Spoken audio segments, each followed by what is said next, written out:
The best podcast in the world. The Cowboys Collective, John Machota, Law Nation, Skywalker Steele. If the show is anything like the pre-show, when I tell you this is going to be a banger, and listen, let me just say this. I'm gonna just preface this because we gonna have some good talks here. Seriously, we're gonna have some great talks. This is episode 52, episode Tyler Booker. But I want to preface this. This is just good debate, and this is what you get on the Cowboys Collective. John Machota, Skywalker Steele, Law Nation. How we doing today, fellas? Let's go, man! What's happening, man? Let's go! Yeah. All right. Let's get it. John, boots on the ground. We're going to start with John. I feel. Over this shit, man. Machota, boots on the ground. We always start the show with here's Johnny. My drop back. Johnny. There we go. I messed it up. Yo, let's go, Johnny. All right. So first things first, we got to start off this wide receiver battle. Don't steal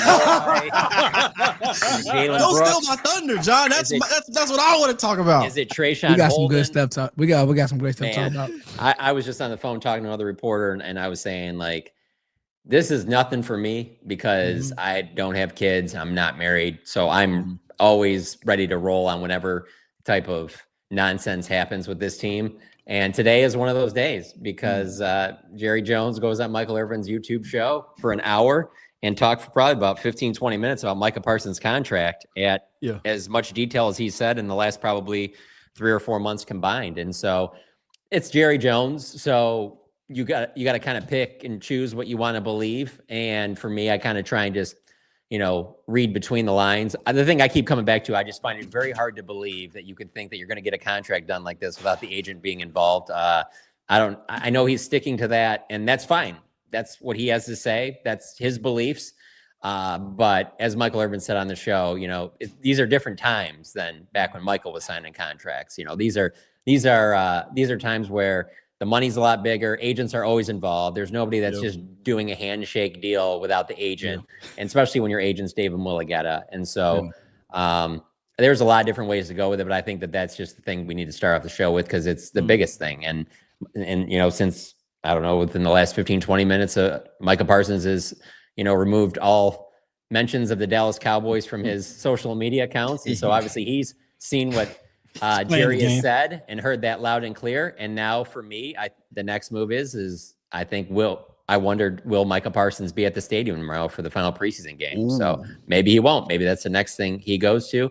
And I'll just tie it all in with, since we did the last show, we also have had Brian Schottenheimer say that he's confident that Micah Parsons will be on the field for that season opener. That's 2 weeks from tonight against Philadelphia. And when the follow-up question was asked, does that mean with a new contract? He just repeated what he said. So that's the belief within the building that Micah will still be out there. And so that I would think that means with or without a contract, because there's no way that anybody right now can be thinking that, oh no, there's definitely going to be a deal done right before week one. It's more likely that one's not done by that opener than that one is done. So I think there will be. We'll talk about it. Sure. No, I mean, it could. These things come together quickly. I'm just saying where it's at right now, I think that's unlikely. So this is a type of thing I always say, more data, you can change your opinion. Remember a couple of weeks ago, we were like, I think the week of week one is what I thought. Now, if you ask me, I'm with John here. It doesn't feel like it. I mean, I'm just going off how I feel. It doesn't feel like it's going to be done by week one. I mean, that's in 9 days. If you do happen to believe, this is the one, this is the thing for me personally, and honestly, I don't care if anybody else thinks it's interesting. I do. This is the number one thing to me. If you do think it's done by then, Foots, answer this for me. Who makes the first call? I think Jerry does. I think so. Here's where I'm at, guys. Here's where I'm at. And I honestly, John, I wanted to let you finish. I just want to jump in and say I do because my stance on a lot of this is it's theatrics and it's semantics. Now it gets Cowboys fans upset, but I'm just at a point in my life and my coverage, and that's my role on this channel. I don't give a hell. I haven't even watched the Michael Irvin interview. I watched more of what John put on there. Mm-hmm. I'm not gonna give any time to that because I'm into the football side of stuff. Mm-hmm. But that's me, and I'm probably a 101, and I know it affects the football side of stuff, which is sad. But that's just where I'm at. John, when you put it out there, I'm like, oh, I know this is gonna go crazy. Remember, I told you pre-show, John. I said, what? John, you started a fire, but you didn't really start the fire because everybody's gonna pick up on it. You're that way, and so I said, once I saw him walking through the doors with Stephen A. Smith, that's when I'm starting to say, okay. What are they really doing? He did do that last year. Let's just be fair. They did meet last year and did an interview too. Okay, but let me ask you this though, John. Him, I'm just trying. I love to shoot out Michael Irvin, Fox. Like that's a hell of a press run, Johnny. Right, but now they did some of that stuff last year going into the season. But you also got to remember that they are trying to promote this documentary. Yeah, the Fox thing was to promote the documentary. John. Hello. Why do we think that Jerry Jones is acting like a dweeb? Because everybody won't stop talking about the Cowboys. The documentary's doing great. I didn't even think it would do this well. People love the documentary. What is that doing to Jerry Jones's head? Pause. Yeah. I mean, it's making it big, though. But the countenance on Micah Parsons' face, maybe he's going into acting, because if you get the highest paid guaranteed money and then you say, okay, yeah, I want to be released for the team, I no longer desire to be here, I like to be traded, those things don't coincide with each other. Like, how can you offer me the highest guaranteed money contract and I don't want to be here? That don't seem like that's the move that Micah Parsons is willing to make right there. But why come out and say that if you talking about getting the money? It's just too much stuff just everywhere for me. And I just think that Jerry Jones is rubbing his hands together, and he keeps saying every time we hear him saying, Micah Parsons is under contract. I got 3 more years with him. So I don't think that Jerry Jones is willing to lose out on anything. He's going to stand his ground. And if he 100% didn't want any part of the Dallas Cowboys, he wouldn't be showing up to these practices. He would just be like, I'll just get fined until you guys move on from me. That part too, though. Right. John, it's right. So let me answer the law because I'm a little bit younger than you, right? And I deal with kids who are on Twitter, all this.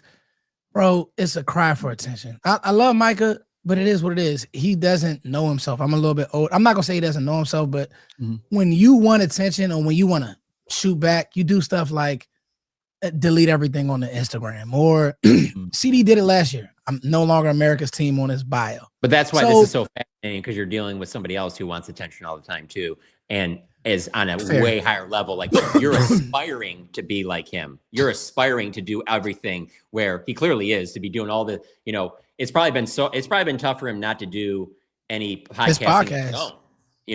Who do you think told him not to do it, John? Well, obviously his agent has told him to let's chill out on that for a little bit. Why would he do a podcast right now? Why wouldn't he? He's been doing one. Well, no, he do it during the season. He hasn't done it during off season. Okay. Oh, I didn't know. I don't follow the timeline. So I want to see if he does one. Room. That wouldn't make any sense to do this right now. I'm with you. Stay radio silent, man. Don't get involved in going around doing the media thing. You said what you had to say. But he isn't, though, Scott. He isn't. Right. I'm saying continue to stay radio silent. You put your statement out. No, he's not staying silent. Not to cut you off. Mike is not staying silent. He's been radio silent. He stayed side by side with Trayvon Diggs, said what he had to say then, and he put out his statement. And like he said, I ain't got nothing else to say. Didn't he say that to the media? The media tried to talk to him. He said, I ain't got nothing to say. That's his best bet right now, is to not get involved with war of words with Jerry Jones. That's your best bet. But deleting the Instagram is not silent, because he knew as soon as he did that. All these players do that, man. That don't mean what was CeeDee Lamb, the Spider-Man thing? Did CeeDee Lamb do the Spider-Man thing, right? You just talked about it. This is a new generation, man. They do I know, social media thing. That ain't silent to me would be what John said. John is. This is just me, and then I'm gonna shut up and go back in my role. But John asked me who makes the first call. To me, Jerry. But we say silent. If Micah wasn't showing up to practices, Micah wants to be with his teammates. He wants to play football for the Cowboys. So to answer your question, Law, Law just asked, guy. He did ask, why would Micah say that? You know what, Law? He said it because in his mind, what? The request to trade or no if longer it got guaranteed. He's saying Law said, why would he do all that if he got the highest guarantee? Let me say this.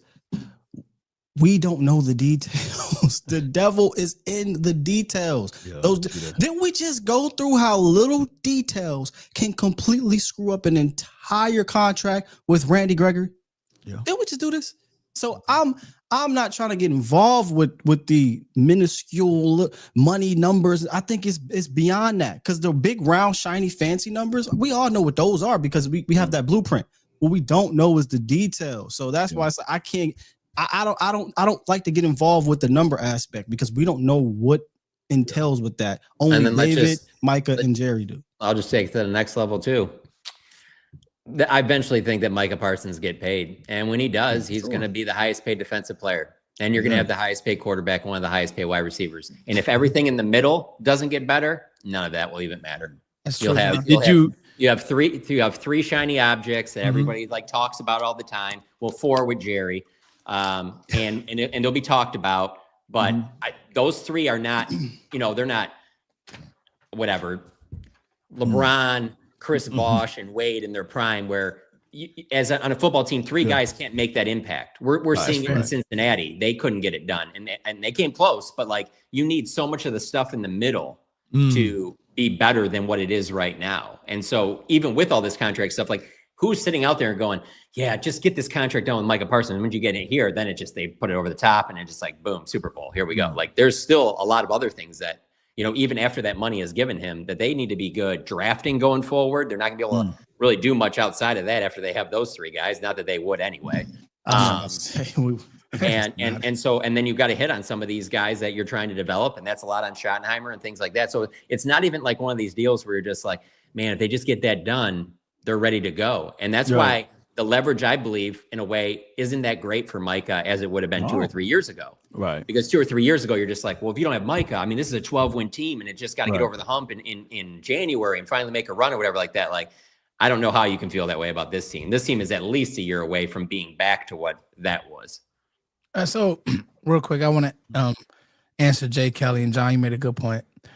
I don't like the drama. You can go scrub my personal page where I do content. I don't have one topic that starts with Jerry Jones, but it's a part of the team that we root for. And nobody in the chat, John, Law, Sky, is gonna stop rooting for the Cowboys. You're just not. If you were, you wouldn't be on this page right now. And honestly, what the stupid stuff that Jerry does affords us the ability to really get paid and do what we do and do what we love for y'all. So it's a gift and a curse. Somebody before him, Ultra Cowboy, said that Jerry is the NFL. It's not that Jerry is the NFL. He's polarizing. And when you're a polarizing figure, we don't want to talk about it. Right. But when you have Ryan Clark doing a dissertation, when you have ESPN leading, because they don't lead with actual sports, they lead with drama. Yep. This is what we talk about. If you guys have been with us, we've been talking about battles, film, all of that. But we have to talk about it because it's relevant. And so it is funny though how you started that by talking about how you weren't on social media or you don't pay attention or whatever like that. That's fine for you. Yeah, but I know I pay attention to you, John. I know the ESPN I watched in the 90s, and I'm gonna say this right now. Social media pulled ESPN into being social media. ESPN for sure, used to be a thing you could go to that was like, nah, that's not going to be all the whatever. They're just going to give me sports scores or maybe things like game. And now it's like that stuff is all in the back, and it's like, no, the social media stuff's where everybody's getting all the attention. It's mainstream, John. I blame cold pizza. It started with those type of conversations, and quite frankly, by the way, so that's what causes all of this drama for your mama soap opera stuff. You know who's the guy? You know who's the guy I always think of that will always be, and this might just be me personally. You guys might disagree with it. But the one that always will have changed it for me is Dan Orlovsky. Oh, Dan. Because when Dan got on there, he was talking like good ball, like really interesting stuff. And they pulled him over to that side too, where you're just like, Dan, Come you on, don't believe Dan. any of that either. You know what I'm saying? Like, Yeah, he got when I a point, started John. seeing that, I was like, man, you can't Great even point. have like a strong, like just football knowledge person on there without having to have like a constant 5-6 hot takes every day. So they've gotten pulled into the game too. I mean, Sky had Mina Kimes on his channel. Plug, go watch that interview. Yeah. When I see Mina talking about Jerry, I know she doesn't want to talk about it. Right, Because she's yeah. actually one of the sharpest football minds. For sure. Like she's super smart. Everybody on this panel, John, your articles, I'm pretty sure when you put a drama-filled thing, it goes crazy. Go crazy. Because there are actually fans out here who are losing their mind right now, whatever side they're on. There's fans out here who want to trade Micah, believe it or not. Like, there's fans out here, John, we talked about this in the winter, who don't like Micah podcasting. We're okay with it because we know he wants to have a life after football, and honestly, he's good at We're what he okay does. with it because we podcast. No, But you know, I think the interesting, and this, I'm done after this. The interesting thing is, John said it, Sky said it, Law said it. He's going to get paid. It's just a matter of when. And when I look at you right now, Foots, and I see that banner behind you, it just makes me think of how, like, let's not sit there and talk about how, like, there wasn't this drama in the 90s, but they were winning Super Bowls. Right. That's what makes this drama so awful, because it's like you're not getting like okay, once Emmett comes back, you know he's eventually something's gonna happen. They're back in the Super Bowl mix. Like, you don't get that same feeling right now because, let's be honest, they haven't given you a reason to have that feeling. And every time that you think that they're close and finally over the hump, they do something else to disappoint you. So then when you have all this on top of it, that's why I'm surprised that the Netflix thing is doing so well, because it's got to be non-Cowboys fans, because Cowboys I'm fans the same way, Scott. so beaten down with. I don't care about that right now. I'm saying, how do y'all think it's not like? I don't get how you think your surprise is doing well. Yeah. If I'm surprised, Scott. I'm surprised, Scott. We haven't been good. If you're a non-Cowboys fan, how are you not sick of the Cowboys? Because they are on all these shows and they're talking about all the time. I hear about it all the time from people that aren't Cowboys fans. And so why would they care to be like, oh, let me tune into this? I'm already like, I'm trying to think of off the top of my head. I would say out of 32 teams, I would say maybe all the fan bases, but at least 28 plus know more about the Dallas Cowboys owner than they know about their own owner. Right. Facts. You know what I'm saying? Right. Okay. And so that's why I'm like, I can't believe that people would be like, oh, let me see this, whatever, where it's just like, I guess it is the soap opera thing. I guess it is a little bit of the Skip Bayless, Stephen A. Smith, where I see some of it and I'm like, why do people watch this? But people are watching it. It's like, the reality TV aspect of it. So let me chime in. This is like one of those things where you're just like, it just sucks that you can't 100% rule out Jerry not doing this stuff right now with Micah to help promote a podcast. Right. You know? I mean, I'm sorry, ESPN I say again, or a Netflix series. Like you can't separate the two, because that's how he is. And I will always believe, I will always believe this. I will believe, just seeing the way the cameras were written behind the scenes for 3 years and seeing how much stuff didn't make that documentary, you will never convince me that Jimmy Johnson got in the Ring of Honor other than because they were doing this. There are people in Somebody this. else told me that too. There are people in this that I heard would not do it unless they took care of the Jimmy Johnson Ring of Honor finally. And obviously that's a big part of this whole documentary. So while that was always going on, I was joking with other reporters. I'm like, Netflix is the one that's getting him in, because there was so much stuff where there were just cameras around, boom mics all the time, that you could see how this was all setting up, and it was going to be like the perfect thing to put in there. And if that's the case, that's pretty disappointing. But it might be true. I say again, I don't know how you guys are surprised when we just spent 10 minutes talking about how ESPN leads with the A block of the Cowboys, and they don't do it because it doesn't do great ratings. They do it because it does amazing ratings. So if a sports show is leading with Cowboys drama, you think Netflix documentary's not going to sell? We're talking Netflix here. We're talking Cowboys here. And while the Cowboys have the biggest fan base in the world, pure numbers, they also have the most haters. And you know what people love to do? They love to hate watch. So why, that doesn't shock me that this thing is doing well. Netflix puts out amazing production documentaries. It's the Dallas Cowboys. And yes, there might be 3 let's just say there might be 2 billion Dallas Cowboy fans. At least 4 billion other people or 6 billion other people left to watch it that hate the Cowboys. So that doesn't shock me, man. Yeah, and it's about to be some spinoff shows too now. And I'm gonna say this still. I just got a text from my coaching staff group. My coaching staff group. Look what that says, y'all. Yeah. My coaching staff. Yeah. And then still, I'm in Commander's land. Yeah. I was talking to my receivers coach. He watched a whole documentary. Wow. I haven't watched. My uncle is he's a Commander's fan. I went over his crib, walked in. I said, "What the hell you got the Cowboys on, bro? I thought you hated the Cowboys." Like messing with him, and he's like, "Oh yeah, I'm just watching till start talking about y'all winning the Super Bowl." I say, "Yeah, all right, you gonna watch that whole thing?" Yeah, I know you are. And he did. After he watched the cheerleader special, probably. And Law, I'm not gonna lie. I'm gonna be fully transparent here. And we got an amazing show lined up for you guys. Right. John Machota wrote a great article. We're going to talk about this preseason game because there's a lot of implications. I got a name, guys, who I want y'all to push back, who I think should make the team. I tweeted out today, Sky. And you kind of I went off of what you guys said could be one of the surprises. And I'm like, man, when I looked at the film, so we're gonna get to football. That's what we do. But there's also fans who care about our opinions on this, so we have to touch on it. That's just the facts. There are fans who care about this. Law, I would be lying if I said that when Micah Parsons put out that paragraph that I was like, like a sting. You know what I mean? Like I'm human. And then I gather myself and I'm like, okay, well, we got his rights. So you're not wrong there, Law. Cause it's like, why did he say that? Right. But Micah is real. Like he's a real guy. You know what I'm saying? Like he's a lot. Sometimes I fly off the handle. There's been times I've texted Sky like, wears Sky, his emotions on his sleeve. I'm an emotional person. I'll say that. And so I've texted Sky a couple times like, Sky, should I tweet about this?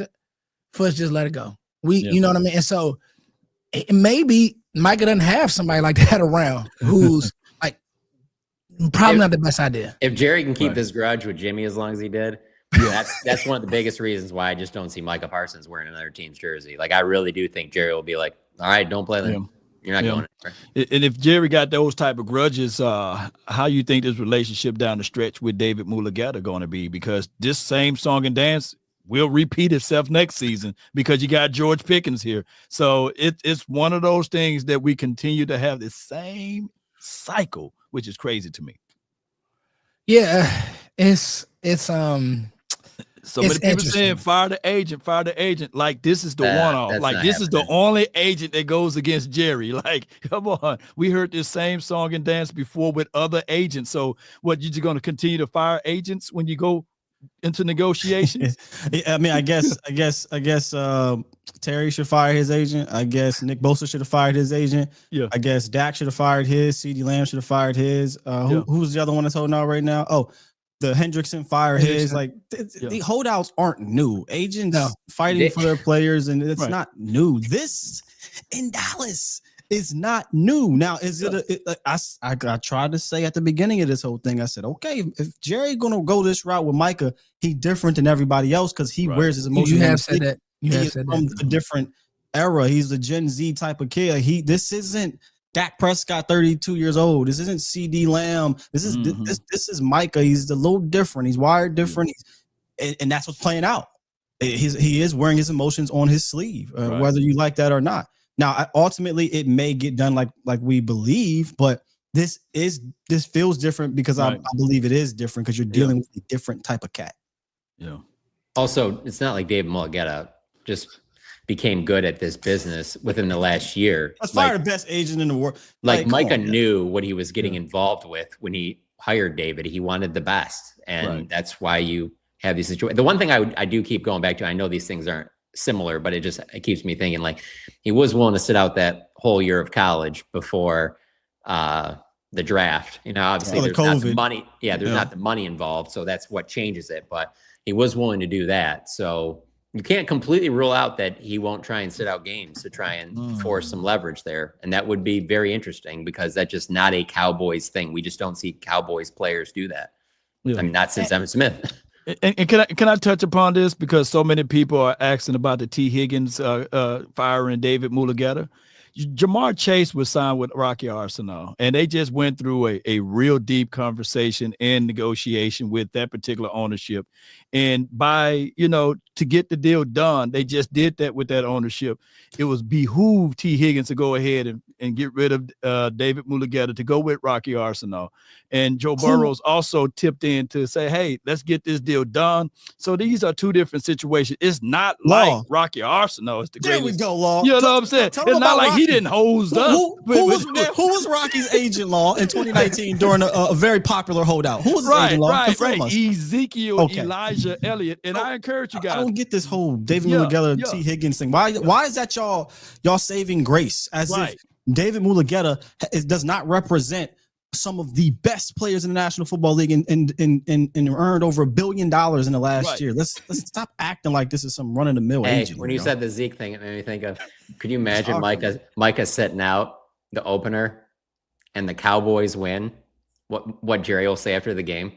If he's going to say Zeke after a preseason game and they beat the Eagles, the only game on in town, like he's liable to say something real ridiculous. I don't know if it'd be Micah who, but it could be something. Donovan Ezra will get like 2 sacks. You know, it's like Nealon, something Fowler.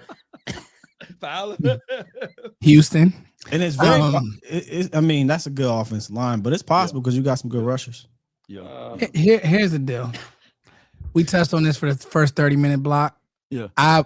We kind of frame the shows like this because we know when we get John. My brother just texted me a picture at his house. That watching it. He's not a Cowboys fan. It's Jerry in a helicopter. He's watching the documentary. You like? I'm telling you, dog. Like, you can't escape the guy. Watching Cowboys, fan. What we talking about? Yeah. Oh wow! Wow, bro. And you know, John. You know what's so funny about it? Is that he's actually funny. Like it's not like it's stupid funny. Like the stuff he says. I don't know why people take him so serious. Other than George Bush. That's exactly what it is. Yeah, that's a good comp. That's a good comp. Like you don't. Well, I don't know why you would take anything Jerry says seriously. Like when he's talking about doing surgery on a mosquito or stupid stuff, he says like, "Why do y'all take that serious?" Go ahead, drop the. You got to drop Law. What's your point? Okay, so what? Law, like he's funny. Like. We're here talking about, the 53rd man on the roster, and he's talking about doing stupid stuff. But that's like, you can't take it so serious. You could handle him better if he wasn't the GM. If it was just the owner that was doing that, whatever. John, that's but so crazy. A general manager in but John, who's the he's GM? doing that over there. But John, how he's over here GM? cooking, it's fine. No, Foots. John, who's the GM? Foots. He refuses to relinquish the title. Refuses to give the autonomy to somebody. So there's a collective of GMs, right? And John's spot on here.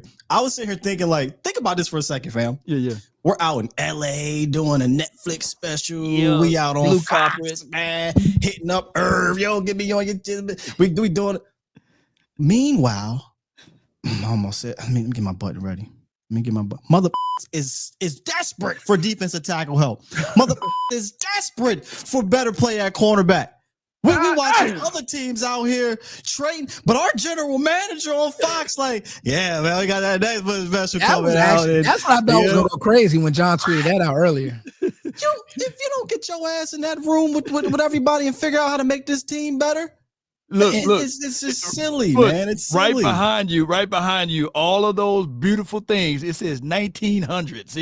It's a whole new century, and we still playing out of that playbook because. Nobody cares about even the Eagles right now. A.J. Brown, He haven't been doing this. He haven't been doing that. Hey, they may not be without A.J. Brown week 1. And we still talking about Micah Parsons, So, Law, you're so right. Crazy. You're so right, Law. You are. Yeah. You're spot on, Law. Yeah. Jared Bell, that works for USA Today, he was out at camp within the first couple of weeks, and he talked to Jerry, and he hadn't put out his article until I think it was yesterday, but he's got a quote in there, and it's just so funny because I think of the GM part of it. He said, I guess Jared asked him about having the value of the franchise and things like that, and Jerry said, I explain it by hard work. I bust my ass. This exact same hard work that is going on in the football, I work my ass off, and that hasn't slowed down. This is the busiest I've ever been at training camp. Oh, my God. Just pouring through rosters. Yeah. Getting ready for cut down. Yeah, Jerry's doing that as he's walking through with Stephen A., who's not going to talk about anything football related. It's so funny. One other thing I just want to throw about, because you mentioned the Michael Irvin thing again, I just want to say, don't rule out on, because like I said, the Stephen A. one, he did that before. Don't rule out that he's not doing Michael a solid, because Michael was on TV a lot, and now he's trying to get this podcast thing going. And the way he gave him some stuff that it's not like he hasn't been asked the same stuff ad nauseum over the last couple of months. He could be trying to help Michael out too. So you can't 100% rule that out. Yeah. Troy was just on the show too. I'm gonna show you a text message after the show, John. I literally said that because I do know Mike's team is trying to get his media stuff going because if he's not involved in a lot right now. I do know that, so I'm with you on that. Yeah. I mean, go ahead, John. When Clarence Hill was going over to DLLS, he did a one-on-one with Jerry, and Jerry laid on the F-bombs extra thick, and it ended up, so it'd be nice for that's his first article with the new. I mean, Jerry will do you a solid, Okay. So that's one reason why I'm not completely ruling that out. I'm gonna call Jerry and get him again. On. Yeah, exactly. Right. Jerry, do you know who Law Nation is? What's your point? If he knows Charlotte and them do, I can tell you that much. They know who Law. They know. You'd be surprised who knows. Trust me. Oh no, we don't want them. We don't want them focusing over here and getting us in trouble over here. They already trying to silence Law elsewhere. We can't silence Law here because we part of a different collective. Right? This is not Law Nation speaking right now. This is Lawrence. Come on with it. I'm gonna tell y'all this. By the time the season is over, there will not be a Cowboys fan who's not listening to this podcast. And with that, now it's time to get to the football stuff. I wrote down a few notes, guys. Yeah. John Machota wrote a great article. And so this is going to be an interactive thing because we do have preseason work. We see your guys as super chats. We're going to get to that. Amazing first segment. Now let's get this thing back on the rails. So I wanted to do a segment called, before we get to John's article, I want to do a segment called We Will Be Okay. And obviously there's a lot of Cowboys fans. Segment right there. If I ever. I don't panic. This is coaching me. That is a foot segment right there, boy. The foots. And honestly, John, Scott, I wrote this before all of this Micah stuff happened. I was writing this out earlier today. No, I'm just making fun because, bro, you've been saying that since I known you. We'll be okay. We'll be okay, man. Hey, that's the way I live life. We'll be okay. My house is burning down, but we'll be okay. Something will good happen. What other choice do you have? In the cloud? Are you going to stop liking football? Hey, because to be honest with you, the worst thing you could do would be like one of these people. Not that it happens often, but they jump on like another team's bandwagon, being from and Michigan. Law opened his in the cloud. Oh, you saw? And John said, "Well, there's that." But being from Michigan, I just saw it throughout the 2000s with all these Wolverine/Lions fans, and the Lions were down, and so it's we're gonna jump on this Brady bandwagon, and it was nauseating because they didn't even want Tom Brady to be the quarterback when he was at Michigan. They wanted Drew Henson. And so it's but they all jumped on that bandwagon, and that bothered me so much. It's just ride it out. I don't care if it's 0-16 Lions, ride that thing out. Do not just jump to a new team. Especially the older you get, I can't stand when people do that. And I'm sure, that's a big portion of the Chiefs fan base right now, but it's the worst thing in sports you can do. And honestly, John, I will say most NFL fans, I'm a little different, but most NFL fans, some of them come from college. So I know a lot of Texas Tech fans followed Patrick Mahomes, into the NFL, but for sure, and he's good. And when their team suck, there are a few Washington Commanders fans that I know that went to Kansas City. And now that Jaden Daniels is here, I know someone went to the Rams, bro. They really bought merch. I'm like, bro, call me an idiot. I'm put this over my tomb. If I die tomorrow, put some Cowboys merch. I don't do that, but that's just I was born into it. My grandfather that it's big for me, but he passed away with Cowboy stuff on. We actually put some Cowboy stuff over his tombstone because it's different. You know what I mean? That's me. I do know Washington fans. If that happens tomorrow, I'm gonna get a DVD copy of this documentary and put that in there with you. If I go tomorrow, tell them that we will be okay. We'll be okay, John. We will be okay. All right, so here we go with this segment, guys. So I'm gonna start with Sky, and the segment is this. Because after the preseason games, John, it's been a lot of outside of the Micah stuff, it's just been a lot of doom, gloom. Shotty's not. Does he know what he's doing? we haven't seen the starters. Joe Milton wasn't what he was at camp, and we've been on this. What's one thing that we say we can lean on that, or we'll be okay there? Yeah. Sky, if you don't want to go, John. I'm saying that's easy for me. Yeah, let's go. The pass. And you gotta have the same. Yeah, you guys can have the same ones. Yeah. I don't need. Do I even need to elaborate that? Dak Prescott, CeeDee Lamb, George Pickens, Kamante Turpin, Jake Ferguson. I'm good. Like what are we talking about here?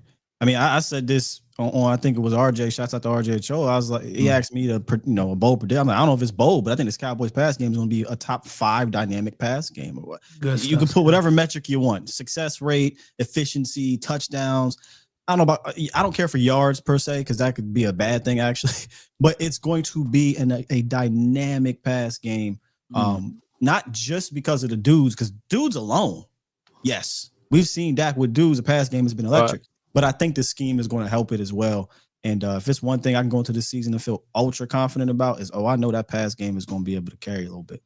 That's good stuff. Law, we will be okay. Yeah, we should be okay. I think somebody came up with a stat line that the Cowboys haven't had a winning preseason record since 2006 or something like that. And when we went 12-5, I think it was you, Sky, the years we went 12-5. I think they won. They had one decent year in preseason, but the other 4 they weren't good. Apart, it wasn't good. So I think that shot is keeping everything close to his vest. I think that with Dak Prescott, all preseason showed us is that we are top heavy, meaning that we don't have a big depth room and big these type of things. So I'm still having reservations in the run game. None of these guys jump out. So I was a little excited about the Brian Robinson, but then I started looking at his tape and I was like, is he really going to be that much different than Javonte Williams? So I don't know. But outside of that, I just think that if Ford is healthy with Pickens and Lamb, we should be okay with the offense. And if I'm a betting man, which I am, I'm thinking that this offense will be top 5 in the National Football League. Come on with it. Come on with it, John. Did you bet on the Cowboys Ravens game? Oh no, I didn't bet on none of the preseasons. Hey, we're gonna tell y'all who we bet on in about 10 days. That might have been the best bet ever. When you think about how the Ravens are in the preseason, how serious they take the preseason, and how little the Cowboys play, like looking back on it, I don't really bet on sports, but I was just thinking about it after the game. I was like, I don't even know what the line was on that game, but I'm just like, there should have been no doubt that the Ravens would find a way to win that preseason game. Bro, like nobody takes the preseason more seriously. The Ravens drew up a diabolical blitz at the 2-yard line in the preseason. That is unreal. You don't do anything like that in the preseason. They don't care. They trying to get the dub. I'll get to mine in a second, but just because you said made me think of this.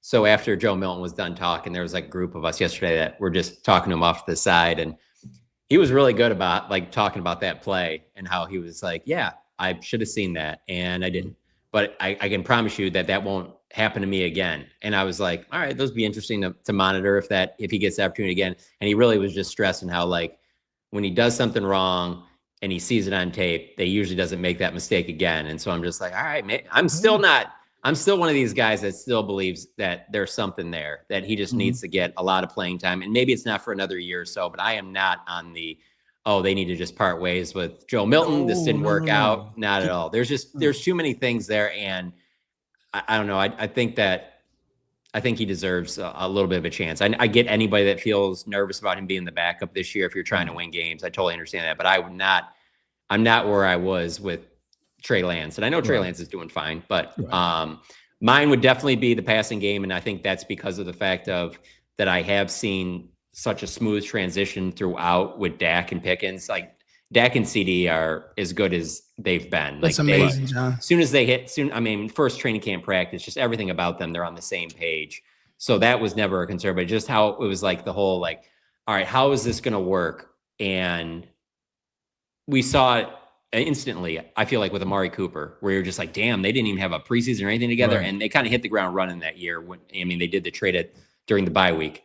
Right. And you really didn't see that with Brandon Cooks. Like there would be some times where it looked kind of good, and there was other times where like, I don't know if these guys fit what they do together. There was even times where, and maybe just because Tony and Dez were so good together, where I was even like, man, I don't know if Dez is the right receiver for Dak, and But with Pickens, it just seems like that's a good fit. So that's number one. But number two for me will be the pass rush. I think the pass rush is going to be really good. And so I see a lot of like 31, 28, 34, 27, 34, 31 type games out of this team. And so, yeah, I mean, if anybody thinks that this team's winning like 12, 13 games, I got nothing for you. But I think they hover around 500 because they're going to play that style. And it really, that's kind of, I don't know how you can hope for better than that unless you get one of these running backs to be way above what you thought. Right. Kind of have like one of those years that, what's his name, had last year for Tampa. Why am I forgetting his name? Bucky Irving. Bucky Irving. Yeah. My only other thing, and I thought I would see this possibly in training camp, was where you'd have one of these defensive tackles like a Mazi Smith or somebody take a major step where you're just like, okay, maybe they got some there, or they make a move for a defensive tackle. I just don't see that in that spot. So the passing game and the pass defense in terms of the pass rush, I think that's the two things. Yeah. We will be okay for me. The linebacker room. And Matt Eberflus. Shouts out to Dave Bergonzi too. Bergonzi. Yeah. I'm gonna say this. What John just said is spot on. If I got us at about 9 to 10 wins, but I think this could be a situation where the team gets hot at the right time if everybody's healthy. There's been times where we've gotten, and that's just the optimistic person in me, right? Yeah. There's been times where we've been 12 or 5. Good enough to get hot late though. So here's I'm gonna tell you, John. I think the team is good enough to have the defense get better late. I think the defense will struggle early because that's true. Micah won't be out there for the first 5 games. By the time he gets out there, John is on the road today. Still, bro, you are yo. Hey, he's on the road. Sorry, let's go. Sorry. John, y'all gonna realize this. Cowboys Collective is turning John Machota to a star. He's the one. But no, in all seriousness though, John, in all seriousness though, right? Eberflus. Once he gets his sea legs under him, right? I expect the Philly game to be a high score. Even if we win, they're gonna move the ball, right? It could look like that Packers-Eagles game week 1 last year. That was like what 34, 31 or something crazy, something like that. 1,000%, Sky. Yeah, but I think what'll happen is as the year goes on, see what they got the over/under on this thing. We'll see the defense start to get better and better. And once they've seen certain things, like let's say they split with the Commanders and they got to see the Commanders in the playoffs. It's a game they could win, right? That's you see what I'm saying? So it could be any of those teams, but how I'm looking at it right now, the offense is going to be the offense because you got 2 guys, right? Yeah. But defensively, I think it could be the linebackers. We were talking about the D tackle room. I don't think we've had linebacker. Now, mind you, week 1, it may be a struggle bus, but as they get better, the depth at the linebacker room, I just feel like that's where we could possibly be okay. Yeah.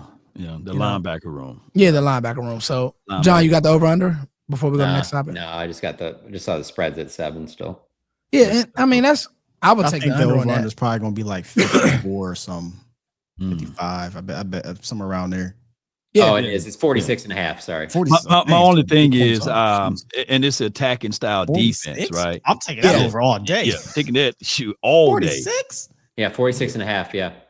I mean, it's in a lot of different books too. I mean, it's in just one. It's like probably 10 different ones. 46 or 46.5 on all of them. Man, give me that. And now again, sometimes defenses, they are who they are throughout the year. We're gonna need them to do a little bit more. Hopefully, they do something around the deadline. Yeah, but that's where we pray. Okay. Yeah. John had a great article. That's what we pray.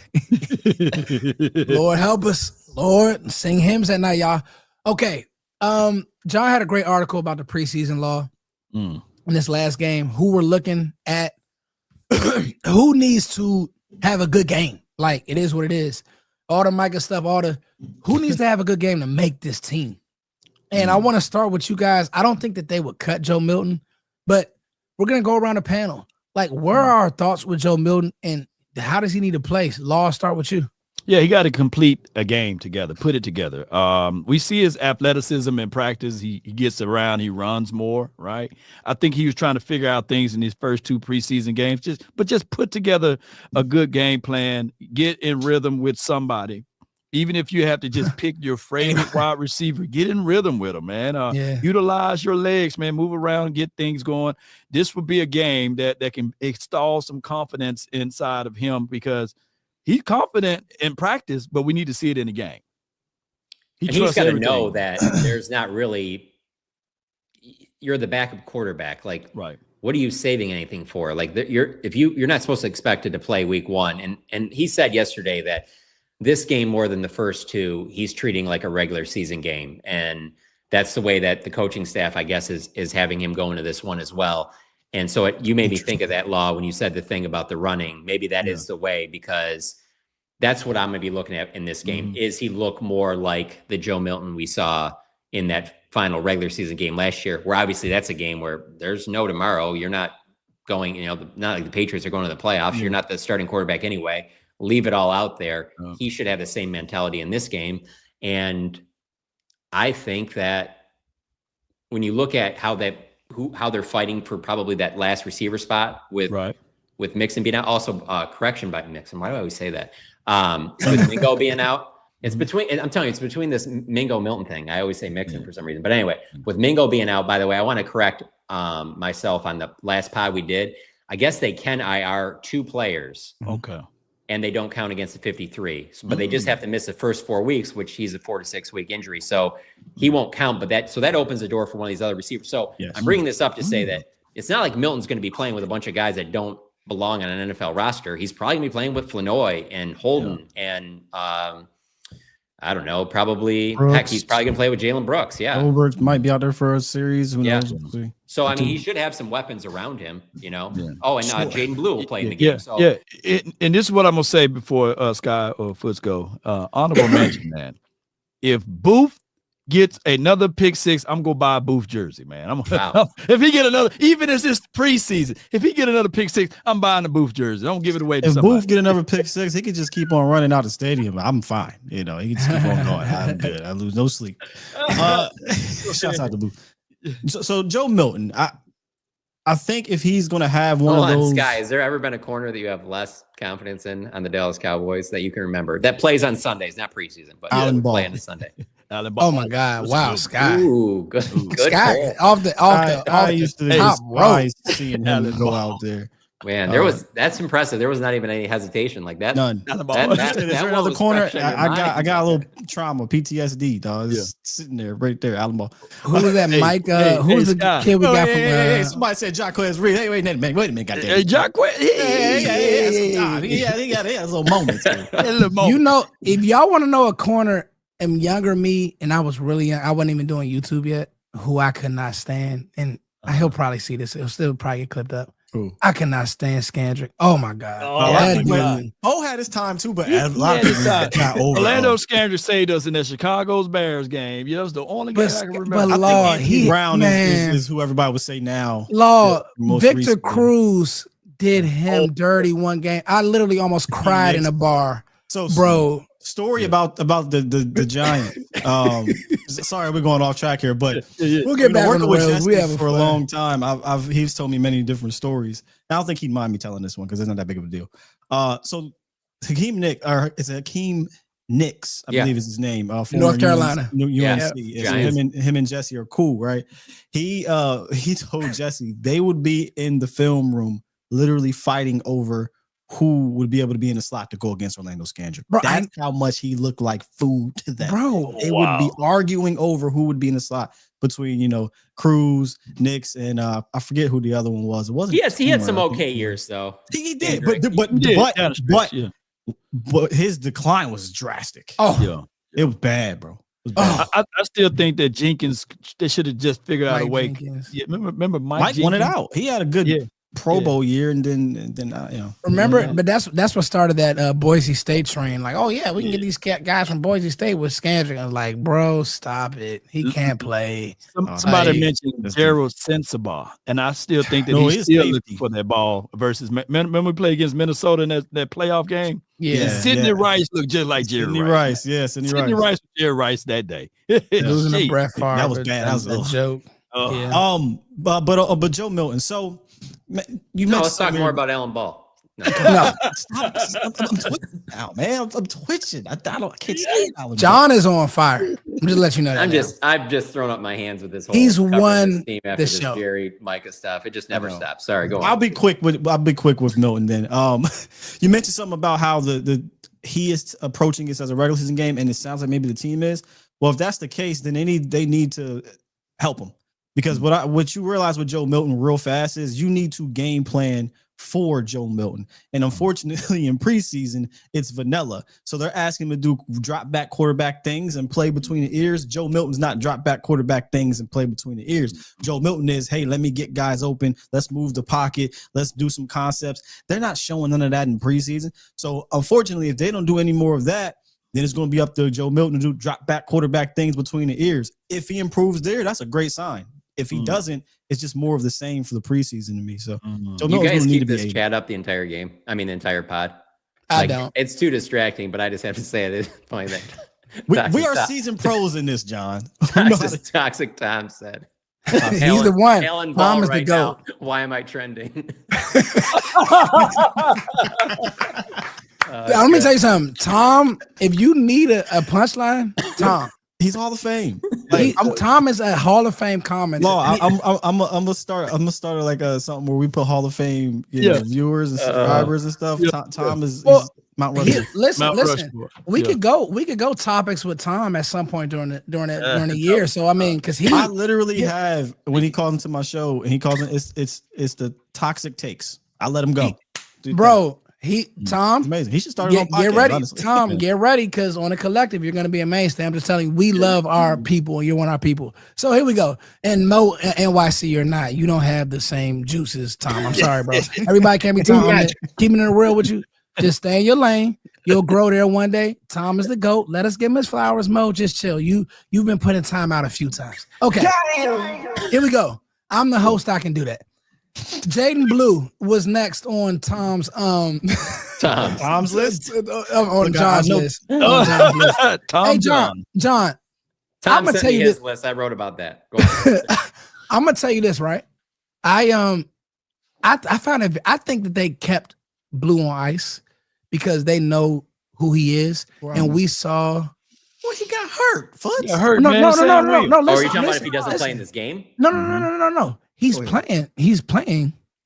He's reported. But what I'm saying is, I think that they said, you know what, get all the way. Because think about it. If he was like in danger, now he would never be in danger, 5th round pick. But like, I think they have a real role for him. And the reps that I saw in camp, he was next on your list and need to play well. And I'm like, I think Blue is going to play well. What do you guys think about Jaden Blue? No, I think he will. I think he had an injury. There were just times in practice a week ago where he was kind of not walking right. So I don't think that really. Yeah, I don't think that they were trying to like limit him. I think he. Okay. I thought they were trying. I thought they were like, you know what, take it easy. Yeah, because we have a role for you. That's what I was saying. Because that they want to give him a shot in this final preseason game because this is going to be his last. Because he's going to touch the ball against Philadelphia. I'm very convinced of that. I think he will get the second most amount of touches behind Javonte Williams. Can I caution fans? Well, I can't tell people how to watch, but this is what I'm watching for Blue. I don't really even care if he breaks off a big run. I don't care to see him get 10 carries. I don't care any of that because this is not going to tell me anything. I just want to see Blue get hit about 2 or 3 times. Yeah. I mean, I know that sounds like, what's that going to do? But think about it, y'all. Think about this. If you've played football, I don't know how they do it in college anymore, but we tackled, right? We practiced, we tackled. They're not allowed to do that in the pros. Blue hasn't been legitimately tackled. Oh, he did get dragged down by Sam Williams, but legitimately tackled since January. That's a long time. And he plays a position where he's going to get hit a lot. So I just want to see him get in there, get hit, pick up some blitzes, chop somebody's legs out, maybe deliver a shoulder, just build a little bit of something before. I don't want his first hit to be against the Eagles. Right. Now, if he gets make somebody miss and he just ripped off a 70-yarder and get touched, that's all I need to see, Blue. Come on, have a seat, Playboy. Come on, have a seat. I know I said I want to see it get tackled, but if you're going to do that, we cool with it. I'm cool with that. Yeah. You concerned about Williams not getting any touches since probably that same time? Not at all. I would like to see him play. I'm not going to lie. I'm surprised that he hasn't gotten at least a series. So the reason why, John, is because his play style. Not a shoulder, my bad. His play style is so physical. I'm not saying that 3 carries in the preseason is gonna matter. But that's in his DNA, Foots, is what you like. That's who he is. That's exactly. That's not really Blue. Blue isn't not. He's not trying to really deliver the punch and get hit a bunch of But Javonte Williams ain't changing. That's who he is. We know. If there's one running back we know who he is, it's Javonte Williams. Like Law just said about even with possibly getting Brian Robinson. I mean, you got that style of back. You know what I mean? So relax. I'm awake. Nobody trying to get him injured. It's football. God dang, man. Yeah. God dang. Let me turn the comments. When do we get so goddamn soft? Yeah. Let me tell you something. The coach and me, Sky, I'm with Sky. I think the issue with the NFL is that they don't tackle enough. I'm telling you, this safety, this protocol, you can't tackle to the ground. I tell my kids all the time, we're doing hitting drills and tackling to the ground because you need to harden your body. You literally need to learn how to take a tackle. Facts. You got to harden your body, Law. Like Emmitt Smith. Everybody has so many negative things when I go in these running back debates. Oh, Emmitt Smith wasn't the fastest. Barry Sanders. But Emmitt Smith never got hurt. Amazing contact balance, Sky. Like, he knew how to take a tackle. I don't think a lot of these backs, you see these backs running willy-nilly, they get smoked, they out the game. Sidebar conversation. Yes. I know there's nothing to do with the Cowboys, but Ashton Genty, how you think about him right now? You know what, Law? That's a perfect example. That boy, he tried to take that swing. There was one where he ran through the runner. There was one where he tried to take that swing, and it was like, hey, man. Too. And he got mad. And it's like, hey, welcome to the league. Now, I'll tell you this. I still say to this day, the most physical running back I saw as a rookie, Ezekiel Elliott. When he ran through three times, man, John, he had that whole defense upset. That was so impressive for me, for Zeke to be a 21-year-old that just said the best safety in the league. That's the tone, bro. And then when Dak came in and replaced Tony, amazing. Wait a minute now. Yeah, what we got going here? Yeah. Hey, what's that? You talk about a preseason moment, Law. Him running through Chancellor's face, that was like, wow. But Miles Peyton Hillis, man. Think about that for a second. That was 2016. Just how different preseason was treated. We were out there saying it was Chancellor, Sherm, legends, bro. Cliff Averill. Cliff Averill. Isn't that the one that hit Romo? That is. Was a folded Romo. You're right. It was Averill, Law. I'll tell you what. Joe Burrow looked like he was about to take one of those Romo shots in that game. I don't know what he did, but he just wasn't as fragile as Romo. That was wild. You know what's crazy, John? When Jaden Daniels done for them without him, are they aware? Did anybody? I would have pulled him so fast after that. All right, you got hit twice. That's all. We cool. We got hit. When Jaden Daniels ran, it looked like the Bengals pulled up. I said, are they trying? They didn't really try to hit him as hard as they could have.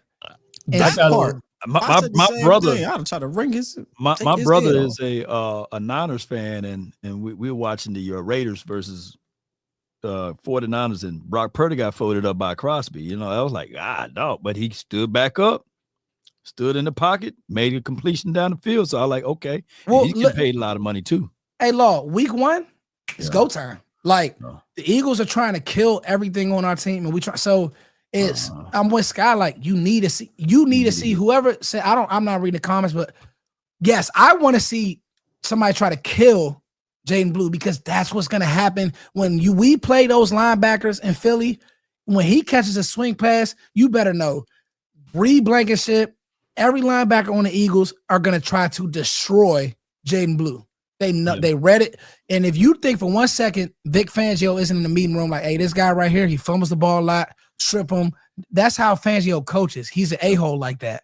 So I'm with Scott, like, bro, let him play football. And he's on this list. Another name that you got on this list, John, and we'll speed this up. Phil Maffa. Very interesting. Because he's done good, but can he make the team? Is there anything he can do to make the team? Yeah, I mean, I think he has to have a good game here. I don't think he's done enough to have him on the team yet. I think he has to play well in this game, and then it puts him in position, and then it comes down to him or Miles Sanders. And because I just don't think that with the other needs that they can keep 5 running backs. So that's what that'll be a position to watch, and maybe that's the thing that makes it the difference, is that if he has a big game, that he ends up making it. But I also wouldn't be surprised if they cut him, but he makes it back to the team. You know, I got this right here, John. I got Javante, then I have Blue, Mafa, and then I have Hunter. So I have those guys as my starting running Say it again, Law. Javante Williams, Blue, and then Mafa, and then Hunter. So you got Miles He's off. got Miles out. I got Miles out. I don't think need to Miles go has with one ran veteran. good enough. I I don't think Miles he's out as ran well. good enough. He hasn't. And He I hasn't like shown Miles. up. I like Miles, but it's And you've been to these practices, and Deuce hasn't done anything for you. He always looks good in those practices. Like, John whenever, is like good. he looked good John- last he always has at least one run. Where that you're just one "Damn, run, that's like good." wow. But I don't think there's a role for him. I'm not going to lie to you. I'm a little bit surprised that they haven't given him extensive look in preseason, given his offensive line coaches here. The running back room is very, blah. And you need to figure some things out. So, but I guess on the other side of that, if I wanted to play, devil's advocate to myself, we're trying to see what Joe Milton has. So it's just really weird that Deuce Vaughn is not at least. And I'm not saying like he's going to make the team or anything. It's just it's preseason. Usually you have a back or two that get at least 10 to 15 totes. Can I, Law? John, do y'all know what I'm laughing at right now? This is what John is so right. I got to stop looking at. Tom is a Hall of Famer. So look at this, John. All right. I had to turn him off for a second. It's on the screen. You say what Tom is a nut because he's funny. He said, "I'm surprised you can see Deuce from that." Okay, here we go. This is an interesting one because you guys Such a started nice to get guy, into. man. That's a good guy. Poor Deuce. He Is such a good person. He'll probably be doing media one day, and we'll hopefully get him on the show. All right, Ryan, camera. But, I'm sorry. I'm sorry. Sky is a wild No. guy. I just try. That is crazy, Sky. I just try and post some innocent video at training Oh my camp God! of a couple of the Sky offensive from the linemen. top rope. I'm A short couple of myself. offensive Not that linemen short, but doing some work after we got a little- practice. They're standing there he doing got some steps drills, too. and they have their kids next to them. And Oh my someone has to God. comment, "Oh, who let Deuce Vaughn at practice? You guys, what are we doing?" It's the weirdest picture though, John. Because when you see 6'5" Joe Milton and Deuce, it's probably why they don't put him out there on the field. No, You it's, got to do the end up. you know what? Let's get this SeatGeek read, and then we'll get to the rest because I want to. Who got the read? Sky, you got us. Shouts out to SeatGeek, man. Hey, anybody going to the game tomorrow? Anybody? I know John will be there. Oh And yeah, I bet you if John was a fan of the Cowboys and he needed to get some tickets, he head over to SeatGeek, man. Head over to SeatGeek right now. You get $20 off your first SeatGeek purchase by using the promo code Cowboys Collective. But you got to download the app. Go on there. Find the green dots, not the red dots. The green means good. Red means bad. They will rate your seat from 1 to 10. Yes. Obviously, the higher, the better, right? Plus, every ticket is backed by their buyer guarantee. So download that app. Please do yourselves a favor and us a favor and use that promo code Cowboys Collective because we got you and SeatGeek got you. Come on. SeatGeek, and listen, after you get back from the game, and let's say the Cowboys stress you out a little bit, Sky. They didn't. They stressing stressing fans out right now, John. Right? The Micah stuff, the game. Maybe we lose. Maybe we go 0-3 in the preseason. And the cloud can help you with the stress. Now I'm not going. Oh my goodness! It can help you with the stress. Just make sure. Look, hey, Law's a user. Yeah. I'm just saying, if you're 21 or older, get 25% off your first order, free shipping. Cowboys Collective. Use Cowboys Collective code in the cloud. They will take care of you. Let's say they'll relieve your stress. All right. Got a few more. John, you got time? You got 5 minutes? Yeah. I can touch it. Okay, but cool. I can't feel it inside. Does anybody know where that's from? No. I honestly don't. Where's that from? 2 places for me. It's from the movie Blow, number 1. Oh, Play it yeah. again. Awesome. I can't feel my face. Oh yeah. I mean, I can touch it, but I can't feel it But inside. it's also such a great cut on Joel Santana and Lil Wayne's song. I love that they introduced that song. I yeah. can't feel my face. That's a banger. Banger. Oh, What's your other drop you got, Scott? This is crack. Oh, yeah. Funk Flex. Yeah. Magic. We got all right. You know what? I'm gonna do the last one because the receiver room is going to be interesting. I think I'll just summarize it as this. The injury opened up the door for Flournoy. I think he's a lock now, and we'll just see what happens with Trayshawn Holden. Thank you. I've been wanting to talk about this receiver spot. Talk about it, Scott. We got to talk about it. So I don't want to take it over, but I just want to kind of get this, talk to y'all about it, talk to the chat about it. I've been back and forth with the final spot. I've been telling all the fans, like, hey, man, Holt making this team. What are you talking about? He's killing in the camp. He's doing his thing. He's making his team. Until I saw the tweet from Nick where it was like, hey, man, Brooks is out there with the first team, special teams. And I'm like, damn it, you know what? The sixth spot is really going to have to play special teams. So I'm like, I don't know anymore. I'm not sure because of this damn special team. Then I see Ryan Flournoy go out there and dominate on special teams. And I'm like, hold up now, God damn it. If Flournoy can do that and he's a better receiver than Brooks, then Brooks I'll put his ass on waiver and see if we can get him in the practice squad, because there's just no way I'm not putting Holden on this team. And it's not because I'm afraid he might get plucked. That may be true. It's just the fact that he's earned it. So I just don't even want to entertain him not being on the team. And if Flournoy can do the special teams Brooks things, but he's also a better receiver, man, damn it, then Flournoy's on it, obviously, but then I don't need Brooks. You know what I mean? Yeah. I'll give that spot to Holden, and hopefully he learns how to do special teams as he goes, because you were at practice, Law. John was at practice. He's just a dog, man. It seemed like every practice he's just doing something spectacular or being a dog, and then he gets in the game and he makes a play. Obviously, last week he didn't. I wouldn't put that on him. That he does, you know. He dog? Yeah, but let me ask John this question then, because I seen Flournoy go with Team 1. I have yet to see Holden go with Team 1. Have you seen him go get some reps with the first team? No, which to me screams we're going to try and get this guy back on the practice squad. I do not think that he'll make the team, and this is the reason why. I just don't. I don't think that they need they need that roster spot for somebody that's going to be able to help them on Sundays. And when all the receivers that are currently there, even if Mingo was healthy, they're not playing.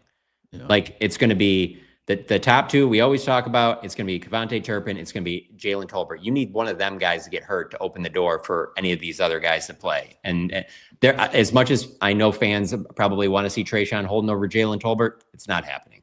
Yeah. And so that's why I think that they're not showing him as much, because they're hoping that clear waivers, they can get him on the practice squad. I was only going to keep 5, or I only thought they keep 5 receivers with Mingo. I think that with Mingo going to the IR likely, then it just Flournoy steps into that spot, and that's what they do at wide receiver on the 53. On the 53. Yeah, I mean, I think they're going to keep Brooks. I'm willing to sacrifice Brooks, is what I'm saying. I do think it's just going to be the normal. Well, I shouldn't say normal because Mingo's out, but it's going to be Lamb, Pickens, Tolbert, Turpin, Flournoy, and Brooks because of the special teams aspect. But I'm willing to sacrifice Brooks, is what I'm getting at. I am too, Scott, and you're not wrong. I mean, Trayshawn Holden's been amazing, bro. I don't think this is one of those John Bear Johnson or I don't think this ain't that. Andy Jones, none of those guys. Yeah, John Bear. He could play. This ain't Dennis Houston. Dennis Houston. This is definitely no damn Dennis Houston. Oh, didn't he start a game? Didn't do a damn thing spectacular that camp. He just was doing regular shit, and everybody was like, "Oh, Dennis Houston," but it was unbelievable. Sure, there real quick. All right, so this one here, right? You think that's Zion Childress right now for the corners? Listen, I was about to get to. No, Zion's doing stuff in the games. Yeah, is it a coin flip between him and Keemon, John? I think it's Zion. Is Zion?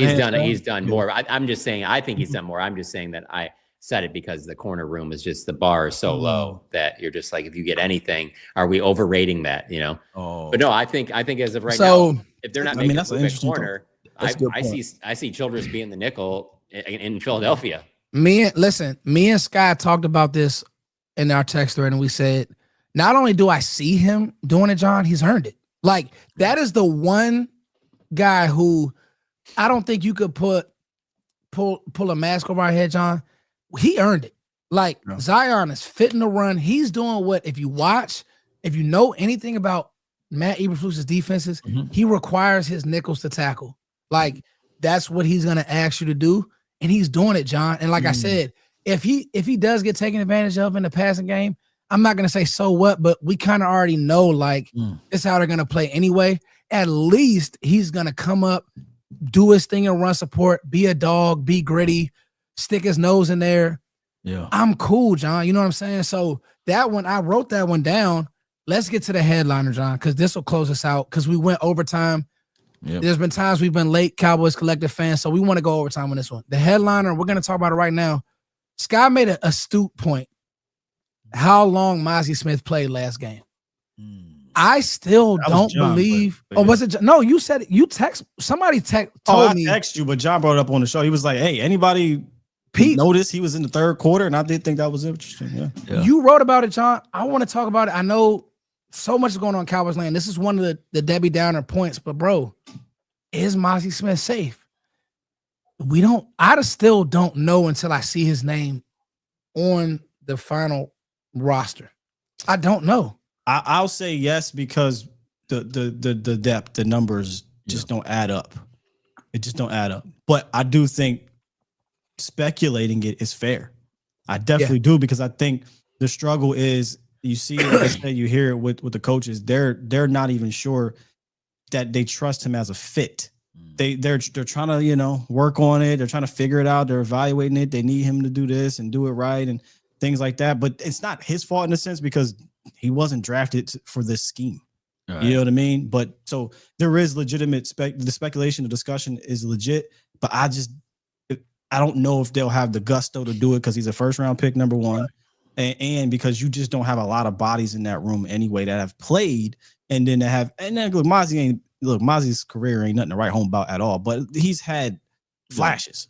Right? Like that's not in that room right now. So I don't think they got the bodies to just get rid of them. But if they had the balls to do it, I wouldn't argue with it. Yeah. I'll try to cut up some highlights tapes and send them over to Seattle Seahawks because that's where the DC head over there. But it is for what it is. As Aiden Dirty over there, right? So you probably know. Send him to Washington for the running back. I just said Washington likes him. Washington too. So sure, send him that way. But this is not a shot at Mazi because this somehow became a real toxic type of conversation with Mazi. He just don't. Why, Law? Why did it become toxic? Not saying you're part of that, but why? Let's talk about it. Well, here's the reason, Ben. This is going to be an attacking style defense, and Mazi is more to me. He would have been better in the two gap, but he had lost weight. Now he gained it back, so it's like he's just not a fit for this particular defense. Now we could try to paint the picture that he can fit, but if the Cowboys are serious about this team going into the 2025 season, they would figure out a way to get on the phone or look through the cut trees and see if they can plant another seed better than Mazi versus just keeping Mazi here if he don't fit. And now we having that great divide that people are saying that, hey, the seventh string guy, Jay Toya, he's playing better than Mazi because it's get off. Well, none of these guys are the solution at this point. I think the Cowboys should go out and get a veteran. Yep. And Law, the only reason why I asked that, why I like that, is because you're spot on.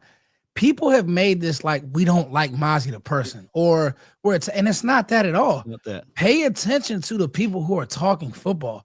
Matt Eberflus told you he doesn't. Basically, in so many words, he's told you Mazi doesn't do well what we're asking our defensive tackles to do well. It's just that simple. It has nothing to do with if he could two gap, if he was good at Michigan. He doesn't get up the field fast enough the way we want him to. I thought it was telling Foots when he said, I mean, he's doing the drills well. Right. Like, damn. Like, he's doing the drills well. That's all you got, Coach? I thought that was very interesting. And Flus, and John, you've been around him, so you can speak to this. What I take from Flus, and I love it, he doesn't BS you. No, he's not. Flus is, and I love that. Like, give it to me straight. I don't want no fluff. He just tells you what it is. And I think there's a world for that with this team. Like, he doesn't. I even thought something last year. Hey, Mazi, he's getting better. You see on film, he wasn't. He would have a game that was good, but he wasn't consistent. You know what I mean? And so, John, when you wrote his name down on there, I'm like, this is a real conversation. And the fact that it's a conversation lets you know Mazi hasn't panned out. I don't know what else to tell people. He hasn't panned out. And we don't not like the guy. Right. I love him. He just hasn't been good enough. He to me is a great example of the difference between the Cowboys and the defending Super Bowl champs, because the defending Super Bowl champs would have moved on. We're not going to act like the Eagles have hit on everything, all their moves, whether it be free agency, trades, draft, whatever, but they move on. They don't dwell on it. Yeah, they don't. They move and they just take their losses and they find the next solution. And I just don't see a way that he would be on their 53 if they were run that way. So we'll see what they end up doing. But you're right, John. I forget his name by escaping me. I know the chat would tell me, maybe y'all can remind me. But edge rusher, huh? Yeah, the edge rusher from the Jets. Bryce Huff. Last offseason, yeah. Bryce Huff. Bryce Huff, yeah. Gave him a boatload of money. Yeah. He lost his spot before the season started. And Vic said, I don't give a damn how much you pay him. Howie said, I don't give a damn how much I paid him. Moved on immediately. That blew me was up, over and didn't blink an eye. They didn't play him because they paid him money. They didn't play him because we drafted him. They said this ain't work. We made a mistake and they moved on. Dallas has a hard time doing that because the guy that's, pretending to do the drafting all the time, and the guy that is going around doing all the media stuff doesn't want to look like he made a mistake, doesn't want to look wrong, so he's going to be willing to wait it out a little longer, right? Because guess what, his ass ain't getting fired, so he has the ability to wait 3-4 years past the damn due date. You definitely should have looked. Soon as you said Flus is my guy, I'm on the phone. Hey, who want Mazi? It doesn't fit. It does not fit. And now we're trying to put a square peg in a round hole, and this is what you get: a Jag that we're all excited about when he is doing okay. Hey, first round pick. You ain't never going to try to fool me. Let me just say this one time. Doing okay as a first round pick. Go ahead. I got Big Sarge in the chat, man. I'm not beating you up, but he says Jordan Davis he hasn't been better than Jordan Davis. But he's been better than Mazi Smith. Jordan Davis. He says Big Sarge says Jordan Davis is still an Eagle player, and he's better. I will take Jordan Davis immediately. I would do that swap. No, I gotta get John. Stop. I gotta get John's story. What's your thoughts on that, John? You laughing, and you're not a Cowboy fan. So what's your thoughts on Jordan Davis not better than Mazi? Dude, just pop on the tape. It ain't close. I'm going to take Jordan Davis. I also jump in with that one. I saw there was a $2 super chat there asking about Mazi to Detroit for David Montgomery. Why would Detroit do that? There's no way they would do that. Yeah. Let's get to these supers, guys, and then we'll let it go. Let's go back all the way to the top. That was a super chat. Shouts out to Max and Milton. The thing for me with the Mazi thing, and like, so when Max says that, I'm just kind of like, I find it hard to believe that he's now in a third defensive coordinator, if they're going to move on from him, that there's many other teams that are just like, man, we just got to get that guy away from Dallas. We got the way that this thing's going to work. And you would have to believe that if you were going to give up David Montgomery. And I find it very hard to believe that anybody in the league believes that right now. Yeah. Contrary to what people believe, Detroit got mad DT. I was about to say, the scouting community talks. All these guys are friends. Trust me, people in Dallas who are out on Mazi talk to people in Detroit who they're out on. Like, they talk about this stuff. These people aren't dumb. If you've been around football long enough, and a player like Mazi, he just hasn't panned. And the sad part is he's a strong player who doesn't play strong. That's the issue. So it's nobody wants that in the NFL. Find a team that wants to, we'll figure that out. So Brandy. Jerry has all the leverage. Thank you, Brandy, for the $2 super. I think Mike is going to stop showing up. He said, peace. Who knows, Chris? We'll see. I like when you break it down like that, Footy Foots. Hey, man, I like everything but the Abby picture. That's a scary picture, Diddy. But thanks, Arch Diddy. Our clowns are worried about Netflix. Yo, law. Yo, that's a violation. That is a violation. Our clowns are worried about Netflix, not football. Chris, I think we're all worried about Netflix. That's the problem. People have all watched it. I mean, I'm with you, Chris, but yeah. And 46 and a half. Shit, the Eagles might score. I don't know. I'm not gonna wish that. I'm a blindly always go for my boys. But thank you for the $2, Chris. Hey, y'all. I can say this goes down as one of those shows for the Cowboys Collective. We went 18 minutes over, had some great talks. If you're catching this on a rebound, leave us a 5-star rating on iTunes. Law's back. He's not in the mall. He's not signing autographs. He's not christening babies. He's not marrying people. Law is a man of the people. What doesn't he do, John? I have no idea. So we're going to let you guys go. Next week, I think we'll still be on a Tuesday and Thursday schedule, but the game week, Monday, Thursday, because we got 2 weeks for the game. We got next week, which is no preseason. And is that a ramp up period, John, or what are they calling that or is just a week of practice? No, it'll be a week of practice. I mean, Okay, so especially just a them week having a of- Thursday game. I bet you they treat it like just practice. Okay, and then game week, guys, we'll have topics, we'll have breakdowns. We'll start our topic of what does the film say. Me and Scott, and everybody could jump in that, but bringing our breakdowns for the game, and obviously, like today, I'm pretty sure the Cowboys will give us something to talk about in that first 30-minute block. So much love to you guys. For John Machota, Law Nation, Skywalker Steele, the best podcast in the world, best Cowboys podcast in the world, the Cowboys Collective. We love you all. Peace. That's law. That's law. That's law. That's law. That's law. That's law.